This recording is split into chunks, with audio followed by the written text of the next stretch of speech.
Ladies and gentlemen, welcome back to another video on the channel. This one a little late on update for Farming Simulator 22, but we have a lot of information to cover.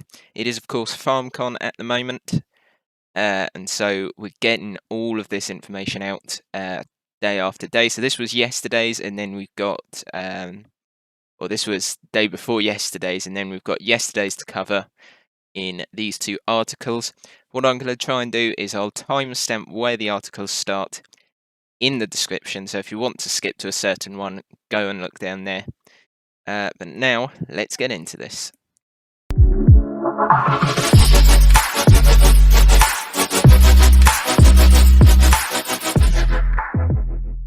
Okay, so the first article we are looking at is to do with the seasonal gameplay. Now, on each article, I'm just going to point out there are videos.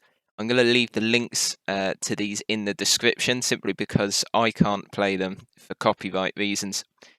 So go and watch those for yourselves. But what I will do is read through all of the articles and we'll take a look at some of the screenshots, and we've even got a few gameplay footage screenshots where you can see the new HUD layout as well. So, in Farming Simulator 22, you need to prepare for spring, summer, fall, and winter. If you don't, you'll see your valuable crops wither away. That is, if you choose to play with seasonal cycles enabled, of course. So this is actually a feature that you can turn on and off, which is brilliant. Because I know there's going to be quite a few players out there that don't particularly want to use it. Myself, personally, will be using it. Want to try and use the realistic aspect of the game as much as possible.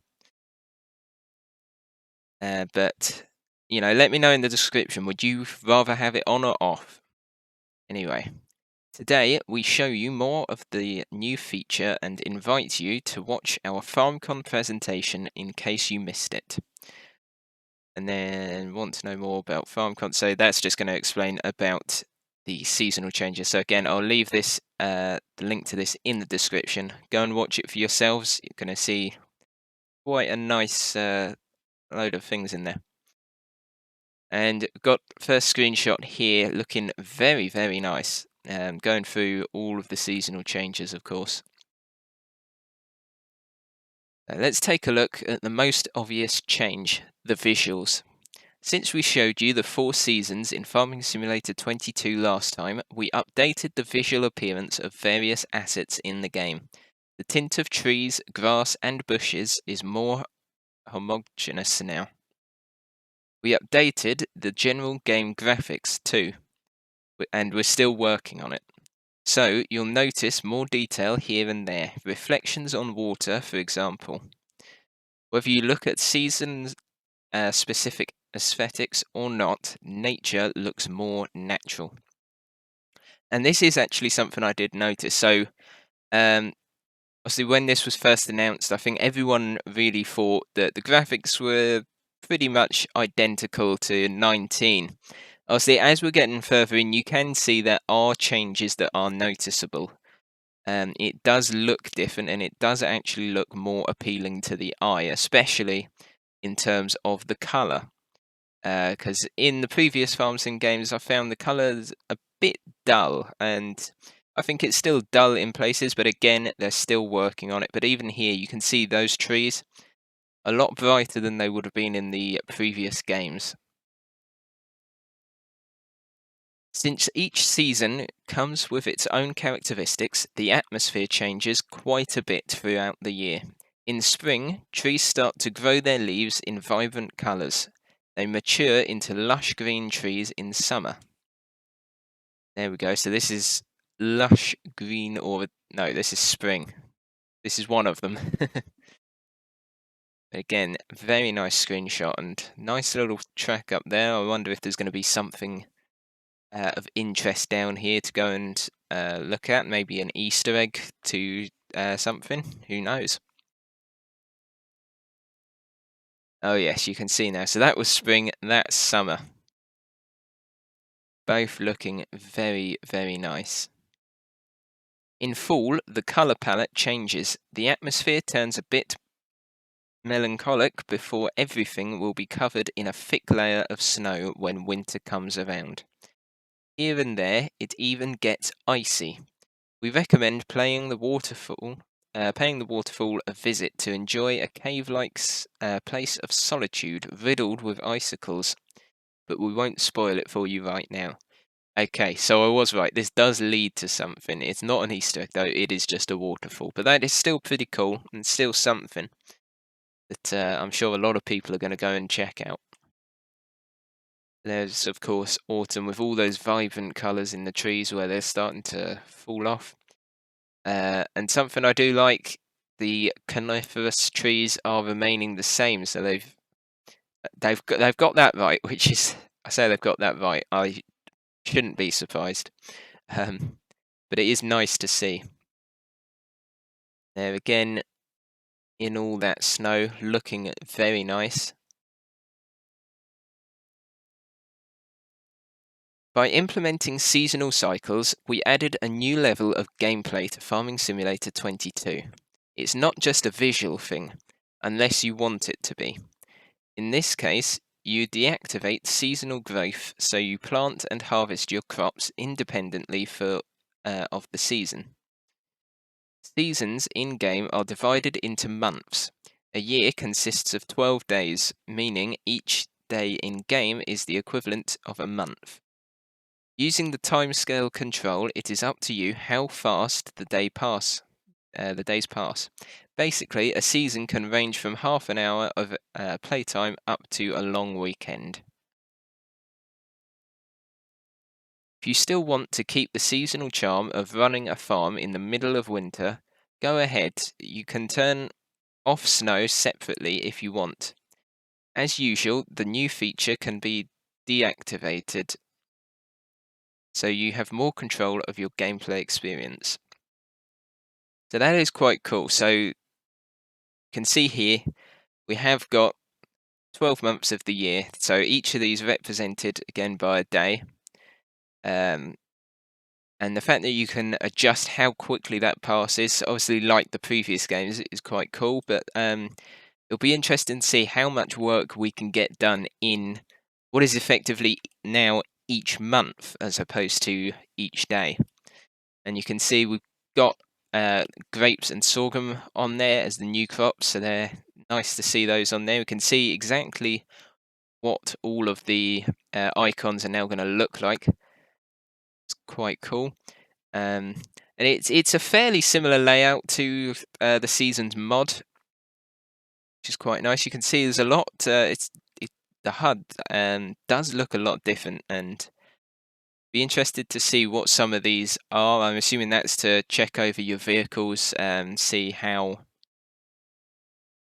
sort of what maintenance they need, how much they'd sell for.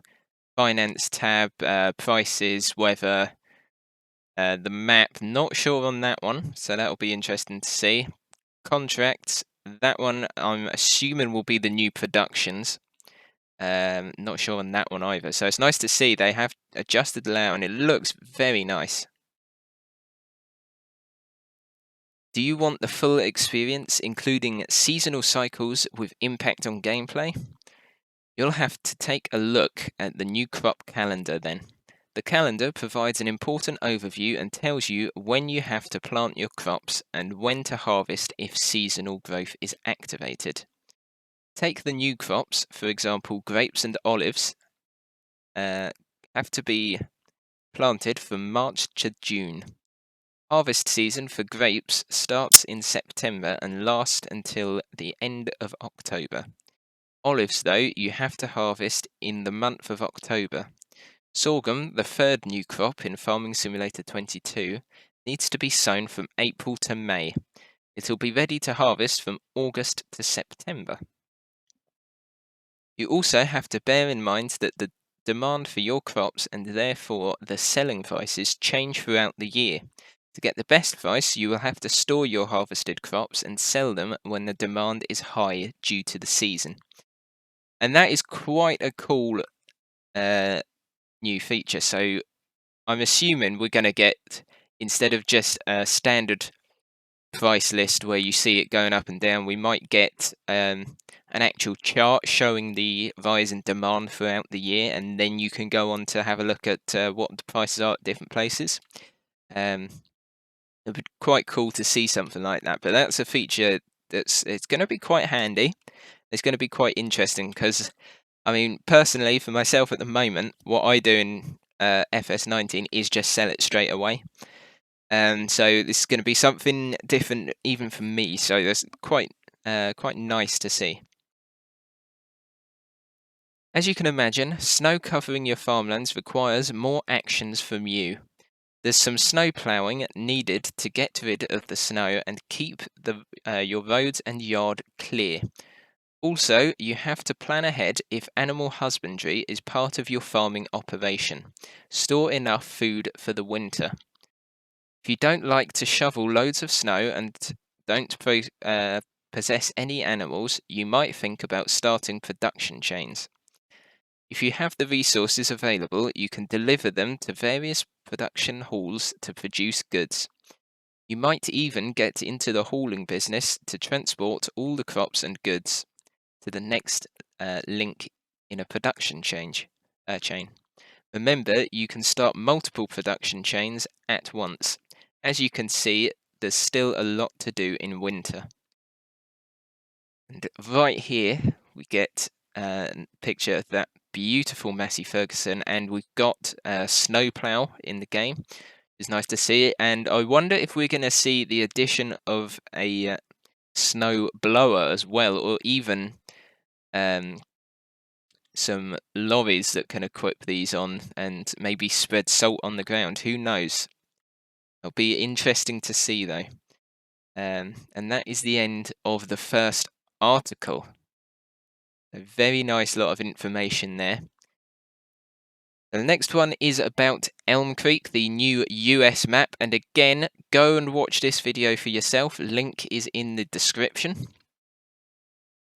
So at this year's FarmCon, you got to see more of Elmcreek, our brand new map inspired by North American landscape in the Midwest.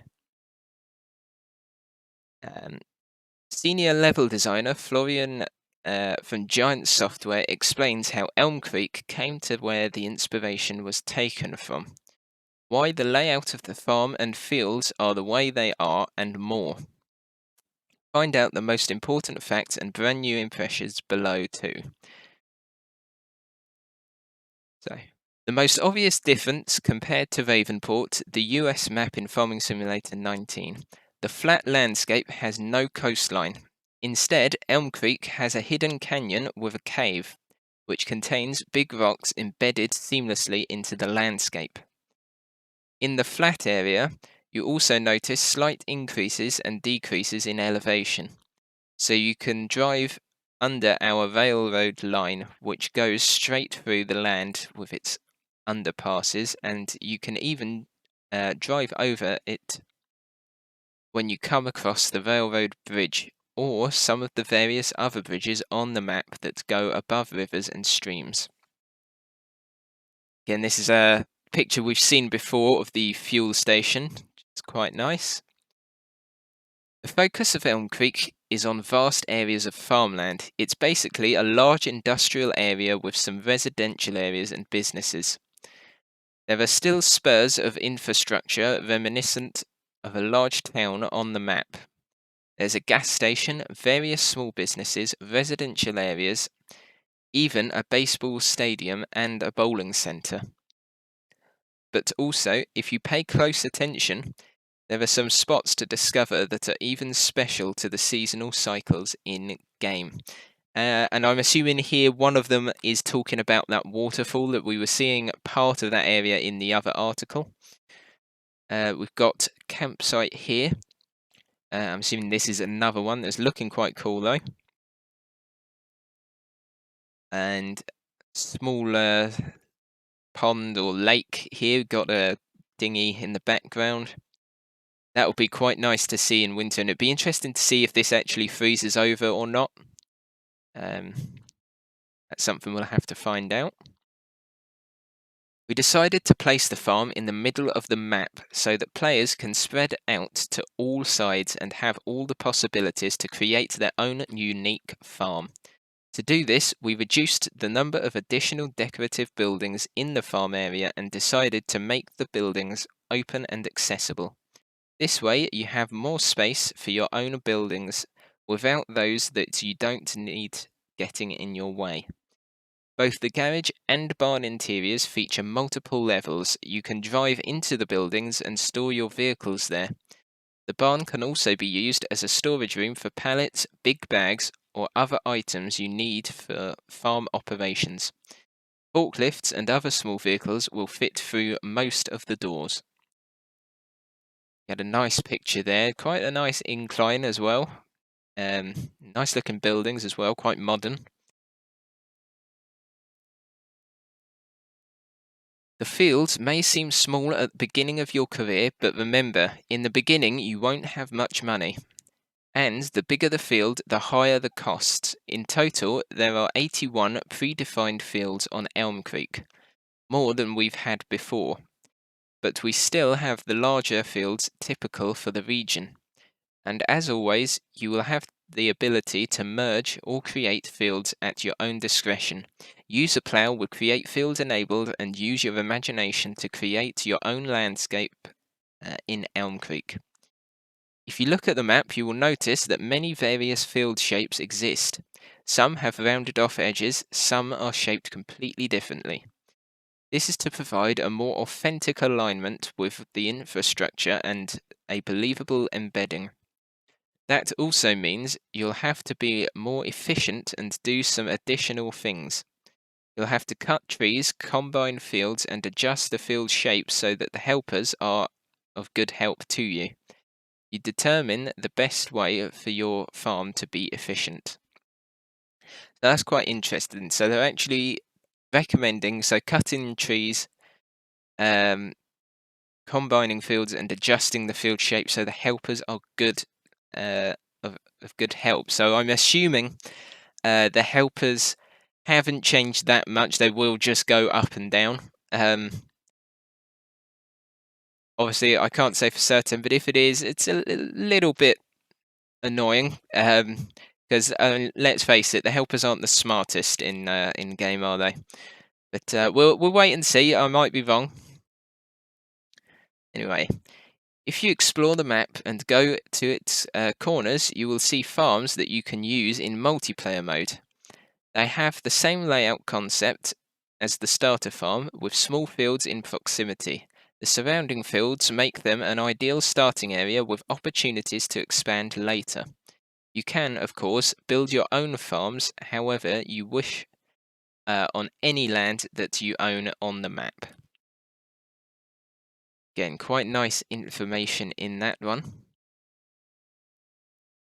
And now we're on to the final article. This is more just telling you that the gameplay premiere has released. Again, I'll put the link to this video and this video as well in the description, so go watch both of those. QA lead Ken Burgess and gameplay developer Stefan Morris from Giant Software take a look at some interesting new details you'll find in Farming Simulator 22. Most of them previously not announced, so don't miss it. Ken and Stefan provide you with a glimpse of the new foliage of crops reacting dynamically to the wind, improved particle effects, and other new features and improvements you'll find. You'll find short summaries of both gameplay videos below, but if you want to know more, watch the videos. So in part 1, we're going to see improved foliage and dynamic wind reactions on crops, parallax occlusion mapping effects on ground textures. So that was where we were talking about the 3D ground textures in the last video, and maybe the dynamic soil.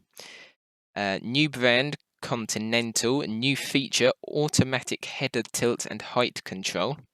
Another new feature, manual gear shifting, improved animations and sounds, and more. So manual gear shifting is one that I'm specifically quite interested in, so I want to see exactly how that's going to work.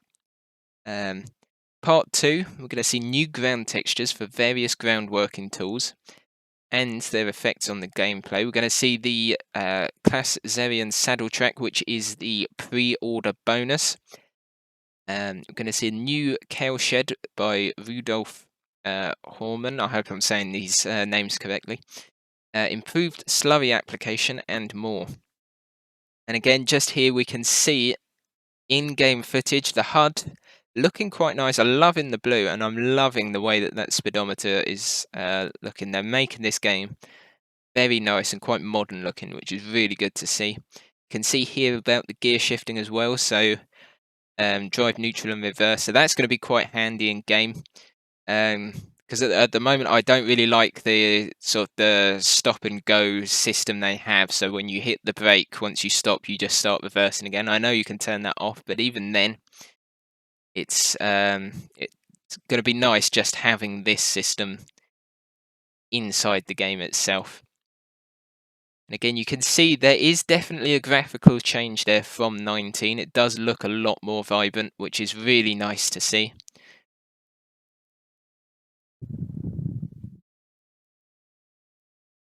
And it just goes on about staying tuned, so there is more to come. So today we'll hopefully get more information. So you might get quite a few videos out on my channel today. So hopefully you all enjoyed this one. That is going to be the end. Again, go and look at these videos for yourself, because obviously I haven't gone over them too much. A lot of these two will be what I read out. It's just you'll be able to see more visual features. Again, hopefully you all enjoyed this little update. Let me know all of your thoughts and opinions on Farming Simulator 22. Comment down below. Subscribe to the channel, like, and go join my Discord server. And guys, I'll see you next time.